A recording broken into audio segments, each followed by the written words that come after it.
हिंदी प्रथम 1.1 में आप सभी का हार्दिक स्वागत है। आज बहुत ही महत्वपूर्ण टॉपिक हम आपको बताएंगे, शब्द। चलिए शुरू करते हैं।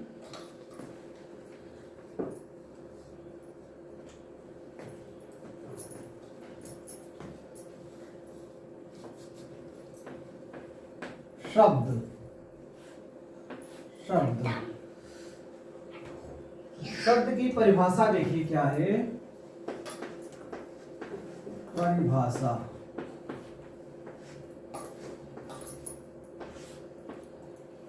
देखिए, आपको हम बताए थे भाषा की सबसे छोटी इकाई क्या होती है? वर्ण, ध्वनि या अक्षर। भाषा की सबसे छोटी इकाई वर्ण, ध्वनि या अक्षर है। भाषा की सबसे छोटी इकाई वर्ण, ध्वनि या अक्षर तीनों माना जाता है। ठीक है, मौखिक रूप से कहा जाए तो ध्वनि हो जाएगा, लिखित रूप से वर्ण या अक्षर हो जाएगा। भाषा की सबसे छोटी इकाई वर्ण, ध्वनि या अक्षर होता है। ठीक, अब शब्द की बात आती है। शब्द की परिभाषा क्या होगा? चलिए देखते हैं शब्द की परिभाषा।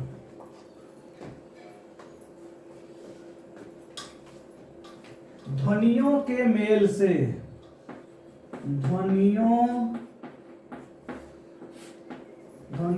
के मेल से,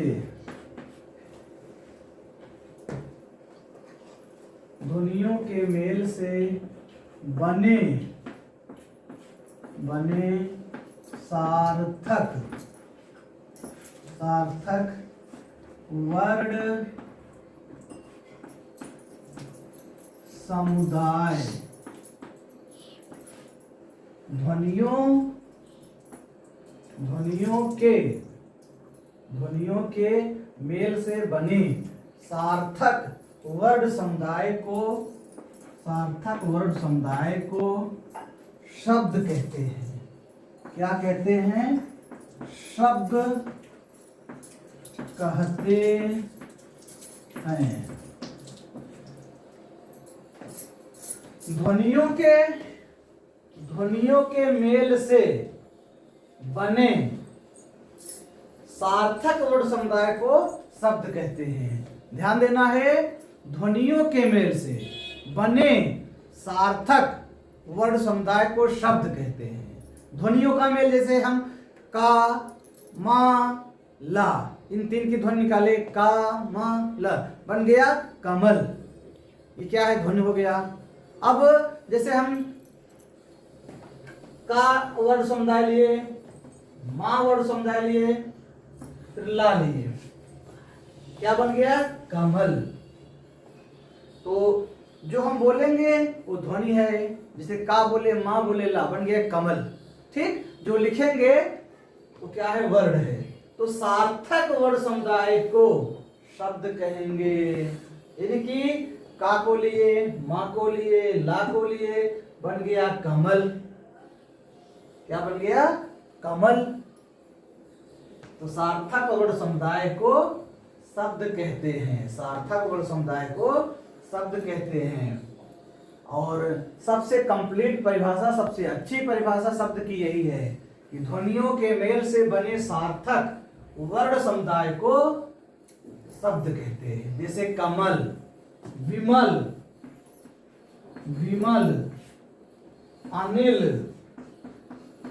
अनिल, प्रथम। तो सार्थक वर्ण समुदाय बी लिए, मान लिए, ला लिए, बन गया विमल। सार्थक वर्ण समुदाय, कोई अर्थ हो जिसका, जिस शब्द का, आ, नी, ला, अनिल बन गया, प्रथम बन गया। ऐसे बहुत सारे शब्द हैं। तो ध्यान देना है, सार्थक वर्ण समुदाय को क्या कहेंगे? शब्द कहते हैं। ठीक, और ध्वनियों के मेल से बने सार्थक ध्वनि जो होती है उसे भी शब्द कहते हैं। याद रखना है, बहुत ही आसान है। तो आज परिभाषा भी याद रखिए आप। ध्वनियों के मेल से बने सार्थक वर्ण समुदाय को शब्द कहते हैं। ध्वनियों के मेल से बने सार्थक वर्ण समुदाय को शब्द कहते हैं। इसको आप रट डालिए या समझ कर याद करिए, कैसे भी याद रखिए, याद रखिए। ठीक है।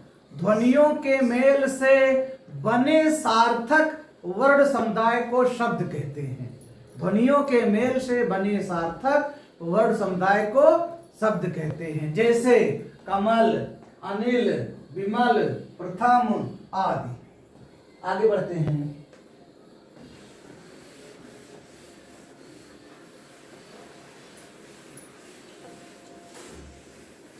इसके बाद दूसरी बात करें, सार्थक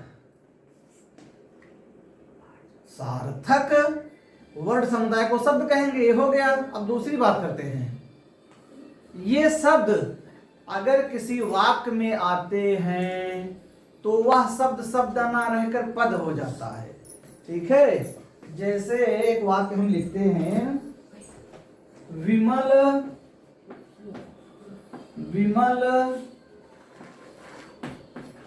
प्रतिदिन पढ़ता है। देखिए, विमल हमारे मित्र का नाम है, इसलिए बार बार विमल आ रहा है। विमल प्रतिदिन पढ़ता है, ध्यान देना है, विमल प्रतिदिन पढ़ता है। अब देखिए, अब यहाँ पर ये शब्द जो है, ये शब्द नहीं, ये पद कहलाएंगे। क्या कहलाएंगे? पद कहलाएंगे। पद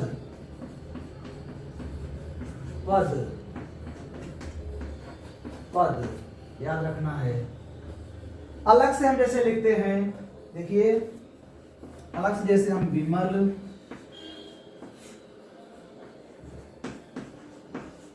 प्रतिदिन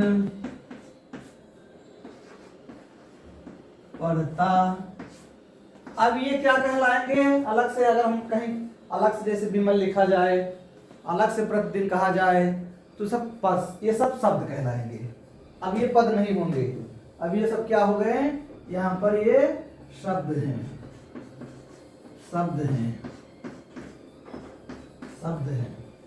ठीक है।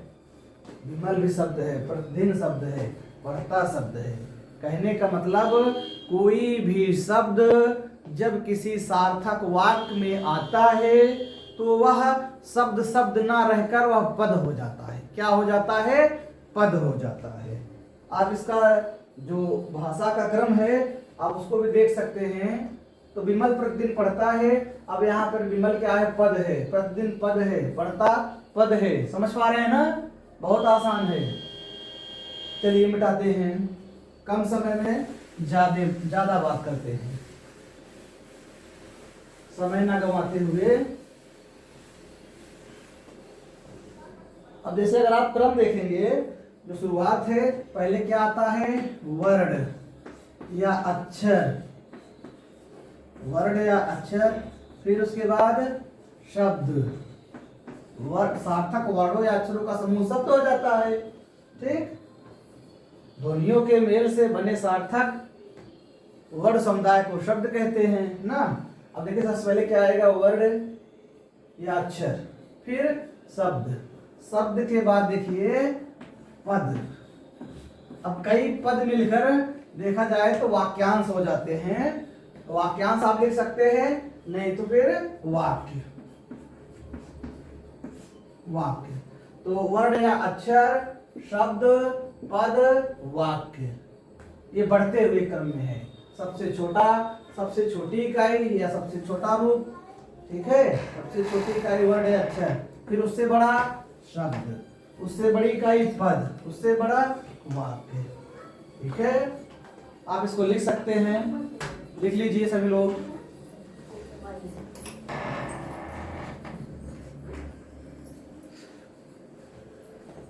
चलिए और आगे बढ़ते हैं। अब बहुत ही बेहतरीन क्लास होने वाली है, क्लास को पूरा देखिए, आनंद आ जाएगा। चलिए आगे बढ़ते हैं। अब शब्द भेद आपको बताते हैं। शब्द भेद हिंदी व्याकरण जो है, इसमें पूरा का पूरा शब्द का ही खेल है। पूरे हिंदी व्याकरण में शब्द का ही खेल है। शब्द के अंतर्गत लगभग पूरा व्याकरण आ जाता है जी। देखिए,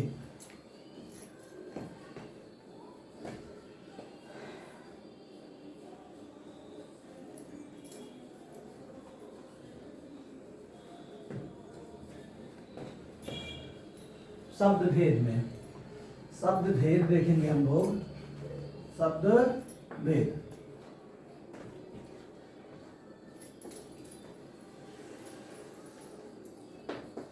ध्यान देना है, रचना,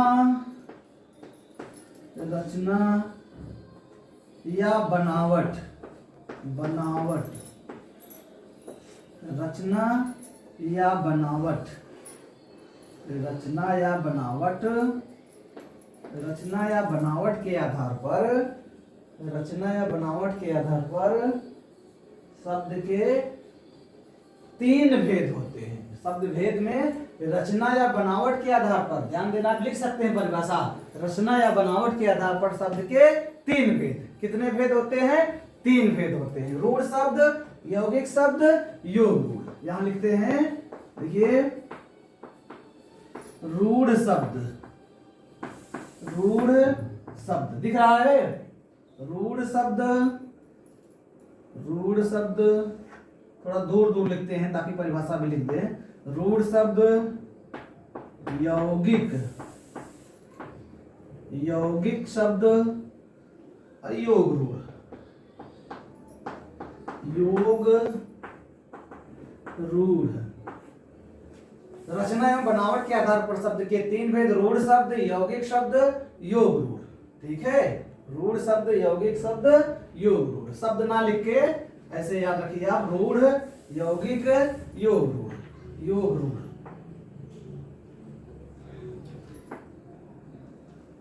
ये पहला हो गया, ये दूसरा, और ये तीसरा। चलिए आगे बढ़ते हैं, इसके बारे में बात बताते हैं, फिर आगे बढ़ते हैं।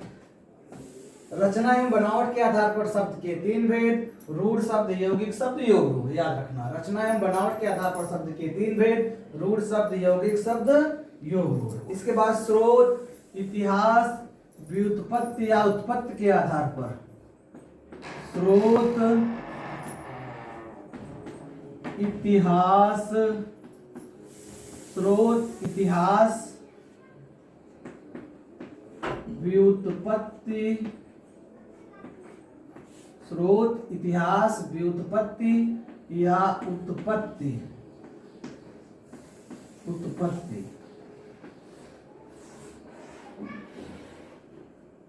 याद रखना है, स्रोत, इतिहास, व्युत्पत्ति या उत्पत्ति के आधार पर शब्द के कितने भेद होते हैं?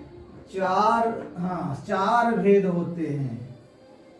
ठीक है, स्रोत, इतिहास, व्युत्पत्ति या उत्पत्ति के आधार पर शब्द के चार भेद होते हैं। ऐसे याद रखिए, इतिहास में चार शब्द है, देखिए चार वर्ड है, 1 2 3 4। इतिहास में चार वर्ड है, ठीक है, शब्द नहीं वर्ड। इतिहास में चार वर्ड है, ऐसे याद रखिए चार भेद होते हैं। यहाँ लिख भी देते हैं चार भेद। ठीक, रचना या बनावट के आधार पर तीन भेद। रचना में देखिए तीन वर्ड हैं, तीन भेद, ऐसे याद रखिए, नहीं भूलेंगे। तो स्रोत, इतिहास, व्युत्पत्ति, उत्पत्ति के आधार पर शब्द के चार भेद होते हैं। कौन कौन से? तत्सम, तत्सम, तत्सम, थोड़ा दूर दूर लिखते हैं ना, तद्भव, तत्सम, तद्भव, देशज, देशज या देसी। ठीक है, देशज, विदेशज, विदेशज, विदेश प्लस जा, जा प्रत्यय लग गया है, विदेशज, विदेशज। ठीक है ना। तो स्रोत, इतिहास, व्युत्पत्ति या उत्पत्ति के आधार पर शब्द के चार भेद होते हैं आपके, तत्सम, तद्भव, देशज, विदेशज। याद करते चलिए, बार बार मेरा पढ़ने का उद्देश्य यही है, आपको याद हो जाए। रचना एवं बनावट के आधार पर शब्द के तीन भेद होते हैं, रूढ़ शब्द, यौगिक शब्द, योग रूढ़। स्रोत, इतिहास, व्युत्पत्ति या उत्पत्ति के आधार पर शब्द के चार भेद होते हैं, तत्सम, तद्भव, देशज, विदेशज होते हैं। इसके बाद आगे बढ़ते हैं, अर्थ के आधार पर ध्यान देना है। अर्थ, अर्थ के आधार पर, अर्थ के आधार पर शब्द के अर्थ के आधार पर शब्द के 4 भेद होते हैं। ठीक है, कौन कौन से होंगे बताइए? अर्थ के आधार पर शब्द के 4 भेद कौन कौन से बताइए? आप लोग कमेंट करें, बताएं। चलिए, तो स्रोत, इतिहास, व्युत्पत्ति या उत्पत्ति के आधार पर 4, अर्थ के आधार पर भी 4 भेद होते हैं। कौन कौन से देखिए? एकार्थी, अनेकार्थी, विपरीतार्थी, समानार्थी। देखिए, एकार्थी, एकार्थी, एकार्थी, एकार्थी, अनेकार्थी, अनेकार्थी, अनेक धन अर्थी बराबर अनेकार्थी, दीर्घ स्वर संधि है। एकार्थी, एक धन अर्थी बराबर एकार्थी, एकार्थी, अनेकार्थी, विपरीतार्थी, विपरीतार्थी,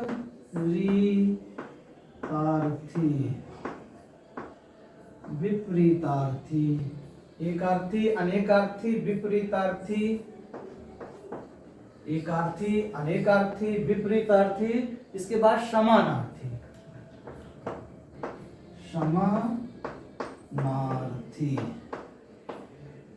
समान धन अर्थी बराबर समानार्थी। सब इसमें भी दीर्घ स्वर, इसमें भी चारों में दीर्घ स्वर संधि हुआ है।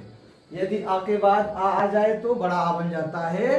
ठीक है, प्लस के पहले कोई भी एक आ हो, प्लस के बाद कोई भी एक आ हो, आ और आ का मेल होगा तो बड़ा आ बन जाता है। ठीक है, जैसे देखिए, एक धन अर्थी बराबर एकार्थी, अनेक धन अर्थी बराबर अनेकार्थी, विपरीत धन अर्थी बराबर विपरीतार्थी, समान धन अर्थी बराबर समानार्थी। यहाँ बड़ा आ हो गया। तो अर्थ के आधार पर शब्द के कितने भेद होते हैं? तो 4 भेद होते हैं। याद रखिए आप, एकार्थी, अनेकार्थी, विपरीतार्थी, समानार्थी। एकार्थी, अनेकार्थी, विपरीतार्थी, समानार्थी। एक विद्वान है कामता प्रसाद गुरु, कामता प्रसाद गुरु, कामता प्रसाद के अनुसार यहाँ लिख दे रहे हैं, कामता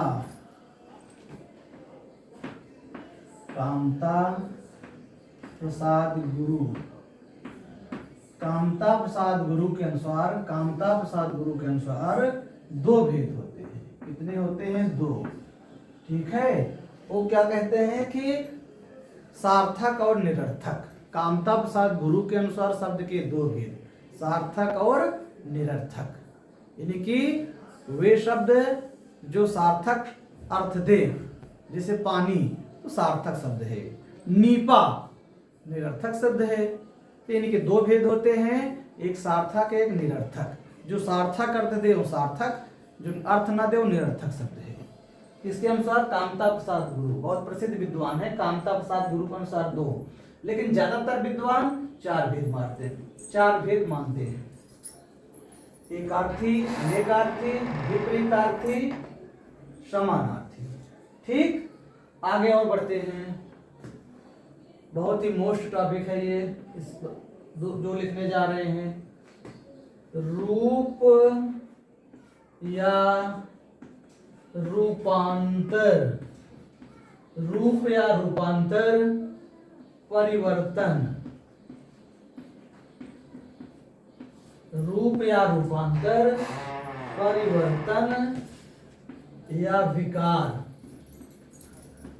विकार। इसको हटा देते हैं, अल्प विराम लगाते हैं, जैसे सब में लगाए हैं।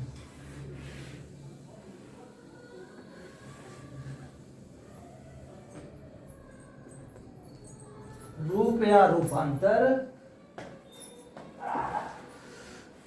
ध्यान देना है। रूप या रूपांतर, रूपांतर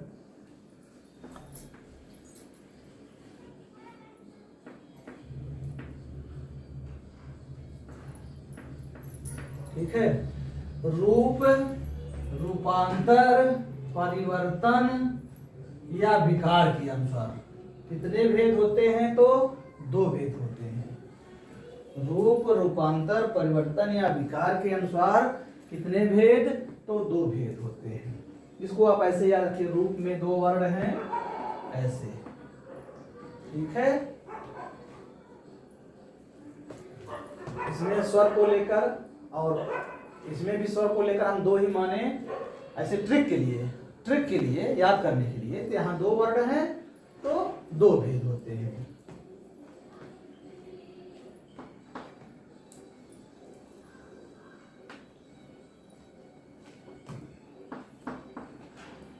रूप, रूपांतर, परिवर्तन या विकार के आधार पर शब्द के 2 भेद,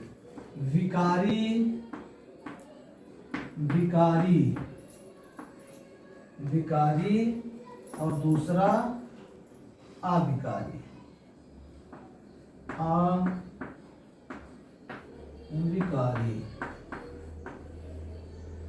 रूप, रूपांतर, परिवर्तन या विकार के आधार पर 2 भेद होते हैं, विकारी और अविकारी, विकारी और अविकारी, ठीक है।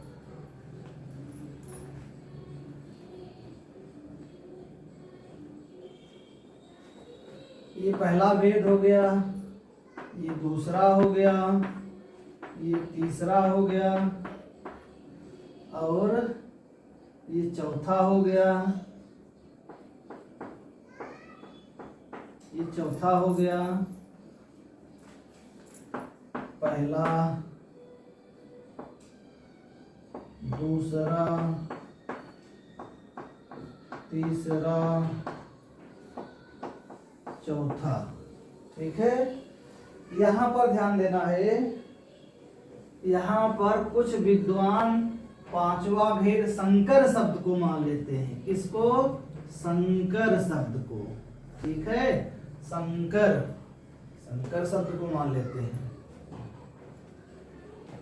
यहाँ भी लिख दें, ये पहला हो गया और ये दूसरा।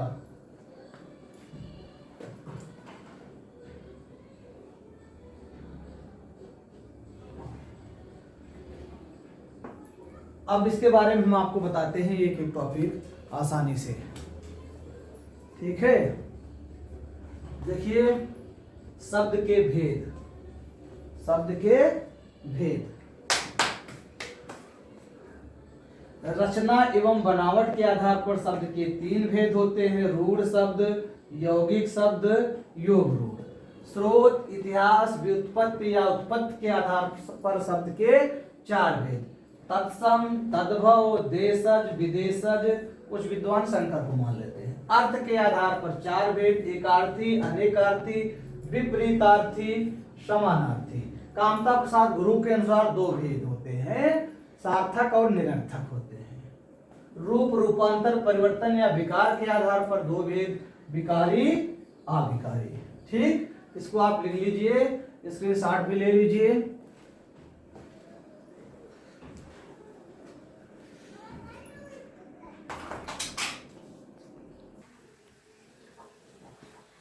जी हाँ, स्क्रीनशॉट ले लिए आप लोग। चलिए आगे बढ़ते हैं। अब इसको समझते हैं अच्छे से हम लोग, ठीक है। आप चाहे तो परिभाषा लिखते चले, मैं बोल रहा हूं। तो इसके पहले हम लोग क्या पढ़े थे? ध्वनियों के मेल से बने सार्थक वर्ण समुदाय को शब्द कहते हैं। ध्वनियों के मेल से बने सार्थक वर्ण समुदाय को शब्द कहते हैं। क्या कहेंगे? शब्द कहते हैं, ठीक है। कोई भी शब्द जब किसी वाक्य में आता है वह पद कहलाता है। वह क्या कहलाता है? पद कहलाता है। संसार की सभी भाषाएं परिवर्तनशील होती है। देश काल परिस्थिति के अनुसार संसार की जितनी भाषाएं, सभी भाषाओं में कुछ ना कुछ परिवर्तन होता रहता है, ये आप जान लीजिए, ठीक है। और हिंदी जो है, हिंदी का विकास किससे हुआ है? तो हिंदी का जो विकास क्रम है वो वैदिक संस्कृत, लौकिक संस्कृत, पाली, प्राकृत, अपभ्रंश। हिंदी का विकास अपभ्रंश से हुआ है। हिंदी की आद्य जननी कौन है? तो संस्कृत है। इस प्रकार है। चलिए आगे समझते हैं। तो शब्द भेद में रचना या बनावट के आधार पर 3 भेद होते हैं। हमने कहा रचना में 3 वर्ण हैं, ऐसे याद रखिए। 1 2 3 भेद। इतिहास में 3, इतिहास में 4 हैं तो 4। ठीक है। अर्थ में 4 भेद होते हैं। कामता प्रसाद के अनुसार 2 होते हैं। तो रूप में 2 वर्ण हैं तो 2 भेद, विकारी और अविकारी। ये याद करने का ट्रिक है। ठीक है। अर्थ के आधार पर देखेंगे तो 4। तो रूढ़ शब्द किसे कहेंगे? रूढ़ शब्द, रूढ़ शब्द नाम में ही परिभाषा है इसके। रूढ़ शब्द के नाम में ही परिभाषा है।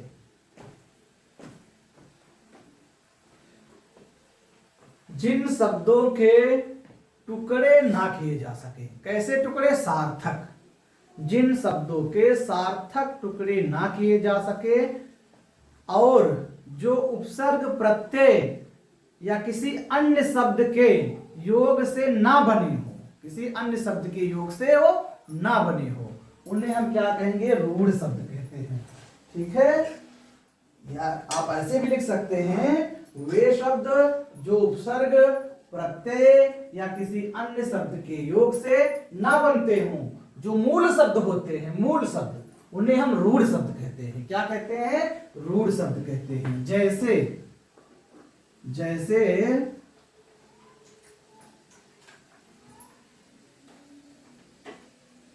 जैसे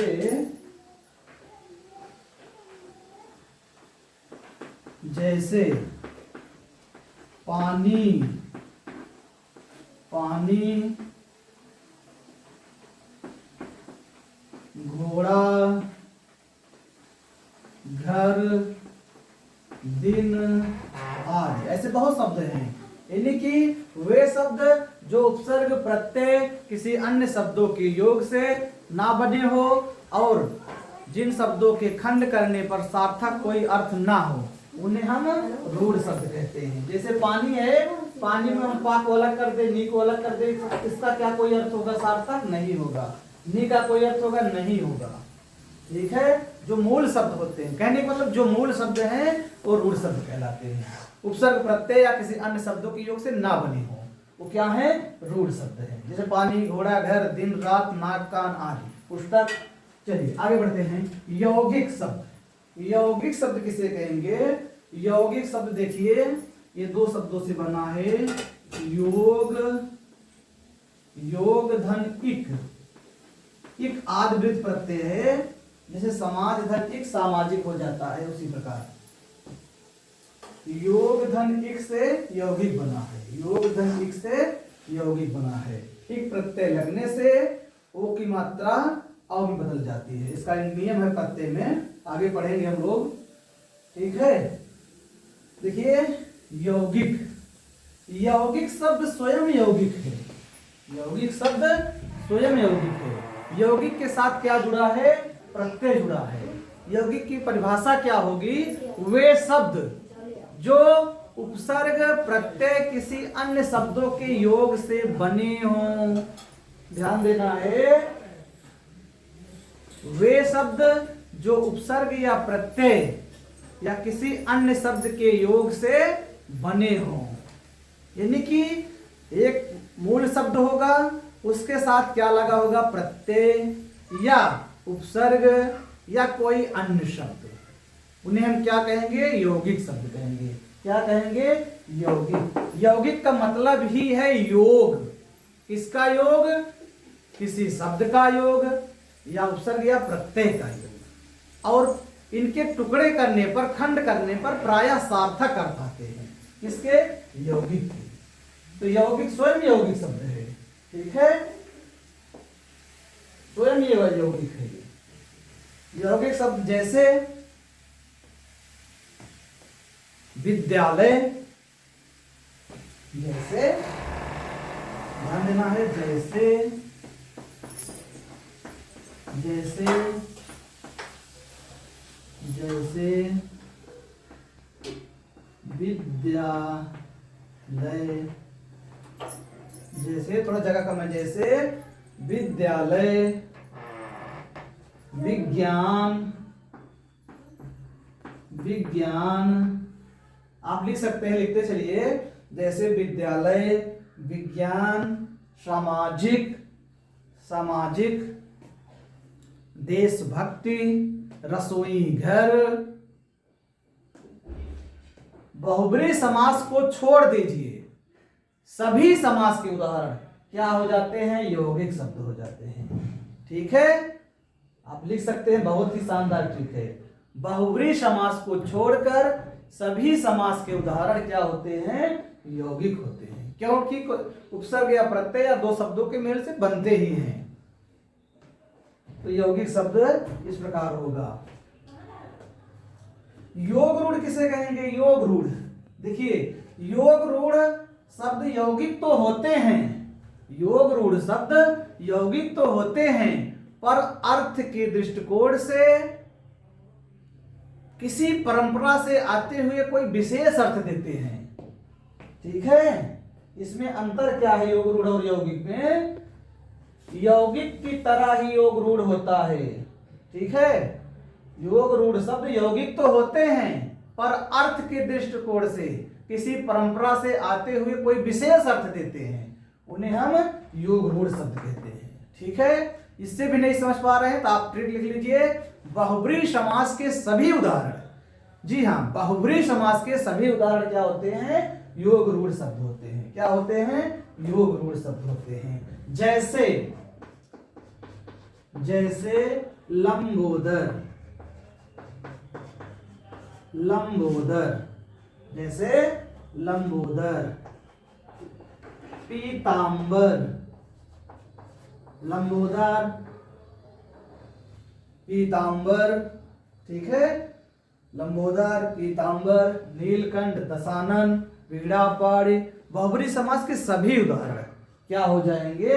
योग रूढ़ हो जाएंगे। आप नोट बना के लिख लीजिए, बहुब्रीहि समास के सभी उदाहरण योग रूढ़ शब्द होते हैं, और बहुब्रीहि समास को छोड़ दिया जाए, बाकी सभी समास के उदाहरण क्या होते हैं? यौगिक शब्द होते हैं।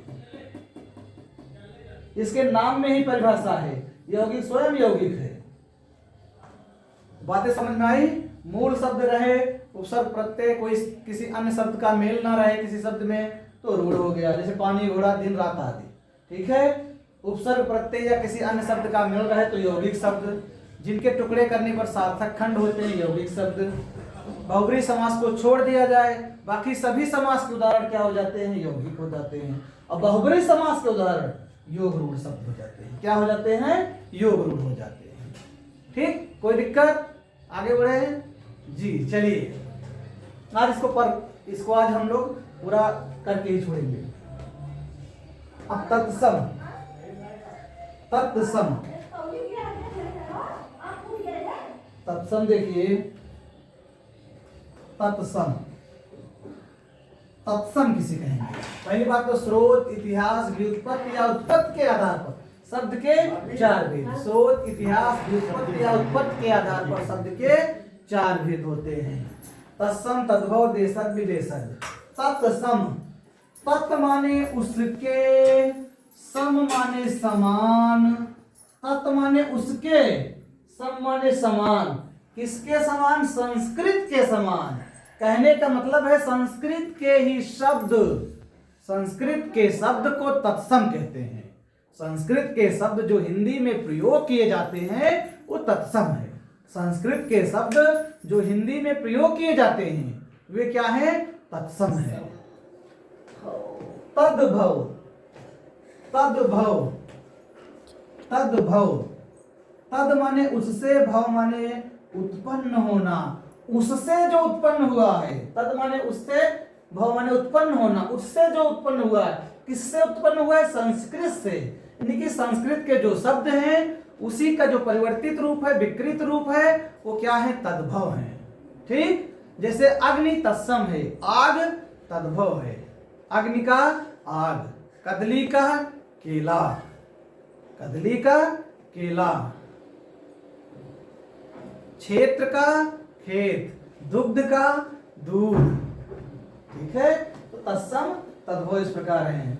संस्कृत के शब्द तत्सम है, उसका परिवर्तित रूप विकृत रूप तद्भव कहलाता है। तत्सम और तद्भव आपको पढ़ना होगा। कुछ ट्रिक भी हैं तत्सम के, ध्यान देना है। आपको विसर्ग मिल जाए, विसर्ग, संयुक्त अक्षर मिल जाए छात्रा ज्ञासरा, जहां पर विसर्ग मिल जाए संयुक्त अक्षर छात्रा ज्ञासरा, रेफ वाला रा मिल जाए, ठीक है, पदेन रा मिल जाए, जिस शब्द में संधि हुई हो, जिस शब्द में संधि हुई हो, अड़ा मिल जाए, ऐसे शब्द प्रायः तत्सम होते हैं। अगर किसी शब्द में संधि हुई है तो 100% तत्सम है। जैसे विद्या धनालय विद्यालय, विद्यालय क्या है? तत्सम है 100%।